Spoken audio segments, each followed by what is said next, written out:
Aquatics Nation, this is your community, and I am your host of the Aquatics Today podcast, Jamal Hill. So strap in, whether you're on your way to work or you're already there. Let's get inspired. Let's get it going. Testing. Aquatics Nation, welcome back. It is episode 2, and I'm your host, Jamal Hill. This is the Aquatics Today podcast. Episode 2, you guys have been saying it. You've been hearing the word around town. Leading with innovation is the topic of the day. But before we get into that, I got a quote for you all. Something that one of my favorite quotes. I try and read this at least a few times a week. Listen up.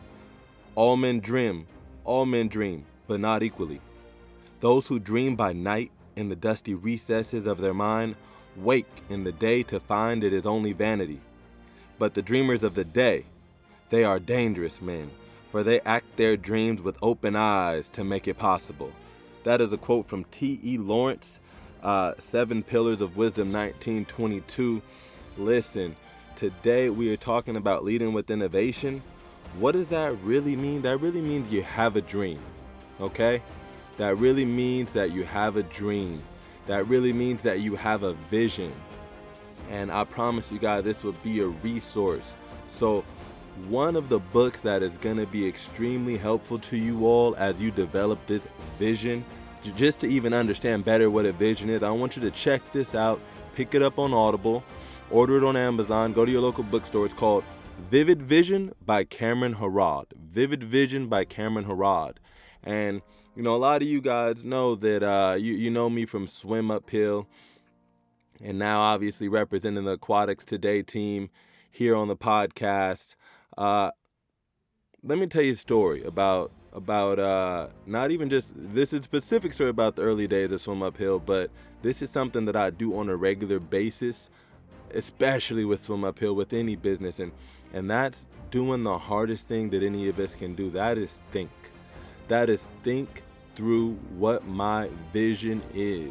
And I remember the very first time I read this book, Vivid Vision by Cameron Harrod. You know, before that I had a low level understanding of it. I thought it was just you set goals, that's it, right?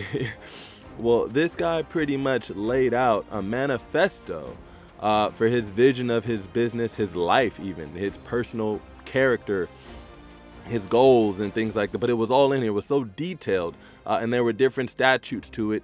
And after I was introduced to this book by a mentor, I'm reading it and I understand something.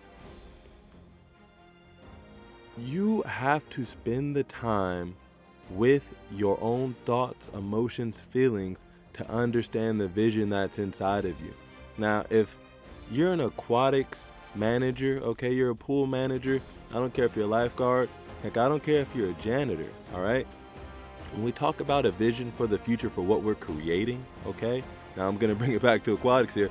When we talk about that vision for what we're creating, you got to spend the time. Nobody can create that for you, okay? It doesn't matter who you partner with. None of that matters if you have not spent the time to understand who, what, where, when, why you exist as an entity. What are you providing? How do you do it? What makes it special? And it's so much deeper than that. Man, I remember the first time I did my Vivid Vision, I drove up the coast of Palisades and I went to Paradise Cove. Going to Paradise Cove, I'm actually with one of my teammates, Sarah Bowfinger, and I'm coming out here specifically to spend just 5 hours in a cabana. That's my intention. I got a notebook and a box of pizza, and I'm going to spend 5 hours in my cabana just thinking and writing as much detail as I can do with this vivid vision. And you know, some crazy things happened, man. As fate would have it, ultimately ended up getting the whole cabana for free that day and some souvenir towels. Shout out to my brother over there at Paradise Cove Q. Met him on site. We just vibe so much, man. But you know, intention and energy is a whole nother conversation.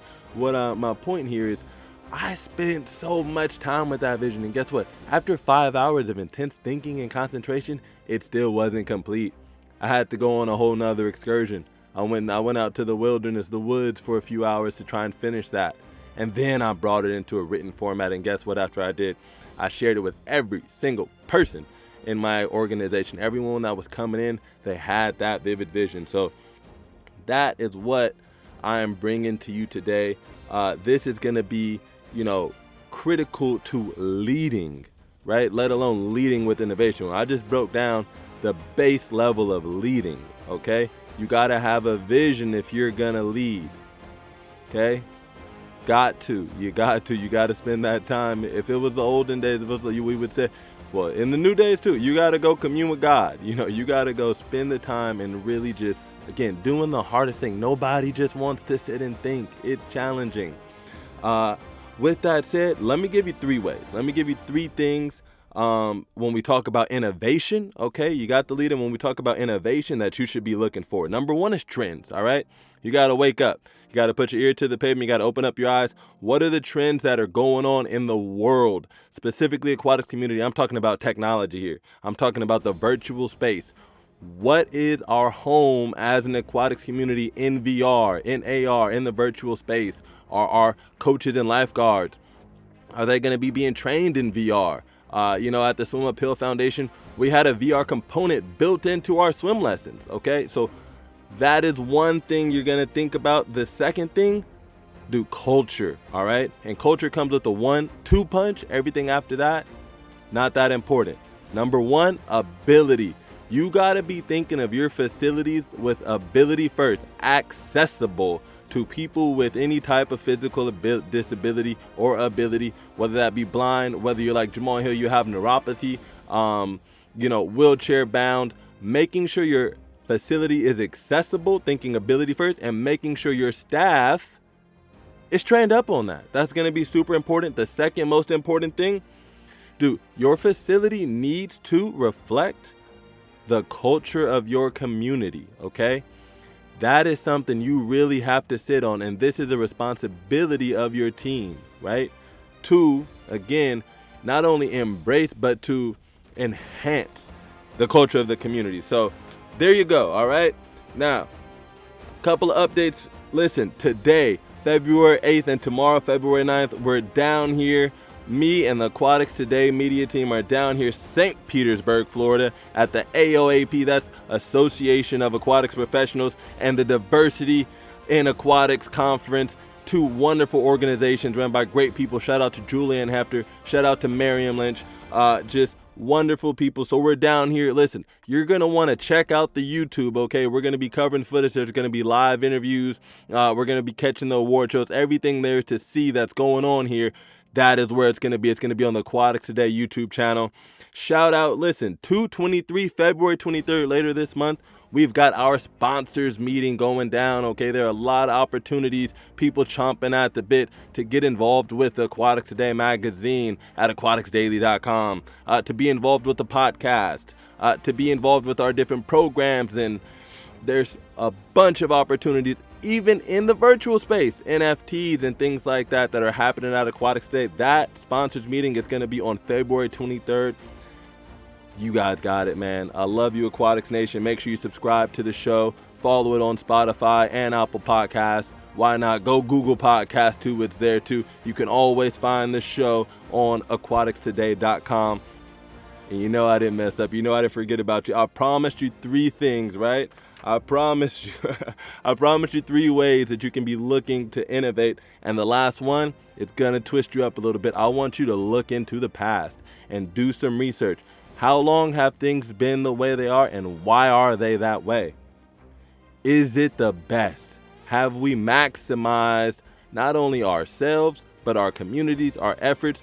Are we happy being stagnant? I want you to look at the past, and that, I promise you, if that doesn't inspire you to create a vision for your own future, well, nothing will, Aquatics Nation. So don't be that guy, be this guy. Suit up, take the dive, and be the hero.